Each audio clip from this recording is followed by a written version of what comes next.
Hola, vamos a hablar un poquito de servicios públicos. Cuando hablamos de servicios públicos, acá vamos a usar la figura del usuario. El usuario es el mismo sujeto que el consumidor, con las mismas debilidades y las mismas consideraciones que vimos cuando analizamos el concepto de consumidor. La diferencia va a estar dada en que el usuario va a ser el consumidor cuando está frente a una empresa de servicios públicos, sean domiciliarios o no. Ejemplos de servicios domiciliarios: la luz, el gas, el agua corriente, el teléfono fijo, y ejemplos de servicios no domiciliarios: el alumbrado, el transporte, etc. En este caso también va a haber un personaje más, que es el ente regulador, la figura que, sobre todo después de las privatizaciones, la misma Constitución tomó como la autoridad del Estado que se encarga de controlar el desenvolvimiento contractual, el desenvolvimiento técnico y el desenvolvimiento tarifario de las empresas prestadoras de servicios, sean estatales o sean privadas, como es en algunos casos en nuestro esquema de servicios públicos. Que haya un servicio público, ustedes ya saben, es una decisión política de alguna actividad que, por razones de esas características políticas, se considera esencial. Entonces tenemos ahí un régimen exorbitante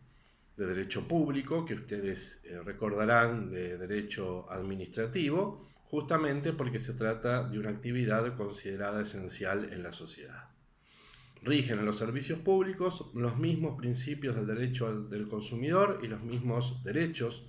que estudiamos cuando vimos el artículo 42, a los cuales se agregan algunos propios, como el derecho a una tarifa justa y razonable, como el derecho a la participación de los usuarios en los entes reguladores de servicios públicos. Esto no se da mucho y no se ha cumplido, salvo en algunos casos puntuales. La idea es que participen a través de las asociaciones de consumidores, por ejemplo, en algunos casos, siendo parte de los niveles de decisión de los entes, que son en general cuerpos colegiados, que están compuestos por varios vocales, varias autoridades de un directorio, aparte de un presidente, y lo ideal sería entonces que ahí haya un representante de los consumidores que, como por ejemplo en el caso del ente único de la ciudad, es elegido a propuesta de las asociaciones de consumidores por la legislatura de la ciudad, más allá de los otros directores que componen el ente. Esto está previsto en la Ley 210 de la Ciudad Autónoma de Buenos Aires. En el ámbito nacional, los entes no han previsto todavía una participación cierta y efectiva de los usuarios, y debemos rescatar en este caso la importancia que, sin embargo, tienen en muchos ordenamientos reguladores las audiencias públicas como paso previo, obligatorio, aunque no vinculante, a determinadas decisiones fundamentales con relación a los servicios públicos, por ejemplo, a el aumento de tarifas.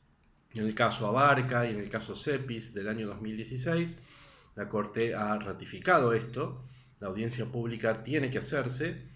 de lo contrario, todo el proceso de decisión, por ejemplo, de un aumento de tarifas, es nulo por haber incumplido este paso. Las audiencias tienen que ser debidamente convocadas, debe satisfacerse el derecho a la información de los usuarios para que puedan asistir a las audiencias sabiendo qué se va a tratar. Deben ser debidamente publicitadas, conocidas, debe ser de libre acceso para que los que quieran exponer puedan hacerlo en esa oportunidad, y obviamente lo que de ahí se exponga, los argumentos que ahí se viertan, en el acto administrativo que resulte, decidiendo o no el aumento de tarifas, por ejemplo, debe analizarse la argumentación expuesta por los participantes en las audiencias, en cuanto obviamente sea relevante, para que sean parte de la motivación del acto administrativo.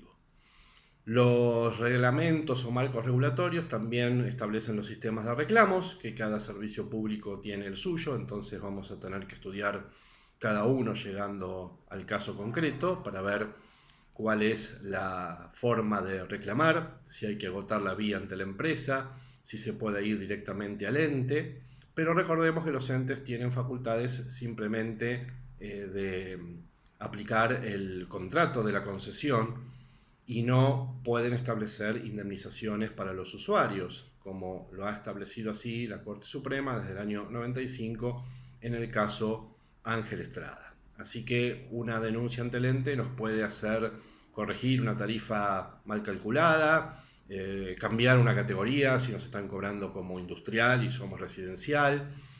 o cuestiones relativas a lo que es el contrato de la concesión, pero ahí el usuario no va a obtener un resarcimiento. El acceso al consumo, ya lo hemos visto, en los derechos de los usuarios cobra una importancia fundamental porque se trata de servicios públicos indispensables para la calidad de vida y la dignidad humana, sobre todo en el caso de los servicios públicos domiciliarios. La Ley de Defensa del Consumidor tiene un capítulo sexto que les recomiendo leer relativo a servicios públicos domiciliarios, que se integra con los marcos regulatorios de los servicios. Ahí van a ver la obligación de entregar constancia escrita del reglamento de servicios, poner esa información a disposición de los usuarios, aplicar el mismo criterio en cuanto a tasa que se impone para los recargos por pago con mora cuando tienen ellos que devolver algo que han cobrado de más,